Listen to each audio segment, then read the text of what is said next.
നിങ്ങൾ റെഗുലർ ആയിട്ട് thyroid medication എടുക്കുന്ന ഒരാളാണെങ്കിൽ അത് പ്രോപ്പർ ആയിട്ടാണോ എടുക്കുന്നതെന്നുള്ളത് എൻഷുർ ചെയ്യുന്നത് വെരി ഇമ്പോർട്ടൻ്റ് ആണ്. ഫോർ എക്സാമ്പിൾ തൈറോയ്ഡ് ഹോർമോൺ നമ്മൾ ഏർലി മോർണിംഗിലാണ് എടുക്കേണ്ടത്, എം ടി സ്റ്റൊമക്കിൽ.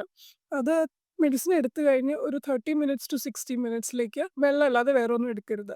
സപ്പോസ് നമ്മൾ ചായയോ കാപ്പിയോ ഒക്കെ രാവിലെ കുടിക്കുന്ന ആളാണെങ്കിൽ അത് എടുത്തു കഴിഞ്ഞാൽ അതിൻ്റെ അബ്സോർപ്ഷൻ, കെഫീൻ അതിൻ്റെ അബ്സോർപ്ഷനെ എഫക്റ്റ് ചെയ്യും. ഓൾസോ പ്രഗ്നൻസിയിൽ കോമൺലി നമ്മൾ തൈറോയിഡും അതിൻ്റെ കൂടെ അയണിൻ്റെ കാൽഷ്യത്തിൻ്റെ ടാബ്ലറ്റ്സ് തരാറുണ്ട്. അപ്പോൾ ഇവർ തമ്മിലൊരു 4 hours എങ്കിലും ഗ്യാപ്പ് ഉണ്ട് എന്നുള്ളത് എൻഷുർ ചെയ്യണം. കാരണം അബ്സോർപ്ഷൻ അഗൈൻ എഫക്റ്റഡ് ആവും. അടുത്തതായിട്ട് നമ്മളിപ്പം ഒരു പെർട്ടിക്കുലർ ടൈമിലായിട്ട് തന്നെ എടുക്കാൻ നോക്കുക. അതായത് ഒരു ദിവസം മോർണിംഗിലും ഒരു ദിവസം രാത്രിയിലും അല്ല, ഒരു ഫിക്സ്ഡ് ടൈമിലായിട്ട് എടുക്കാൻ നോക്കുക. കാരണം അല്ലെങ്കിൽ ഹോർമോൺ ലെവൽസ് ഫ്ലക്ച്വേഷൻ ഉണ്ടാവാം, നമുക്ക് സിംറ്റംസ് ഉണ്ടാവാം. പിന്നെ നിങ്ങൾക്ക് റീസെൻ്റ് ആയിട്ട് വെയിറ്റ് ഫ്ലക്ച്വേഷൻസ് എന്തെങ്കിലും വെയിറ്റ് ഗെയിൻ ഒക്കെ ഉണ്ടായിട്ടുണ്ടെങ്കിലും ചിലപ്പം നമ്മുടെ റിക്വയർമെൻറ്റ്സ് ഹയർ ആയിരിക്കാം. അപ്പോൾ നമുക്ക് ലെവൽസ് ഒന്ന് ടെസ്റ്റ് ചെയ്തിട്ട് ലെവൽസ് ഒന്ന് ടൈട്രേറ്റ് ചെയ്യണം.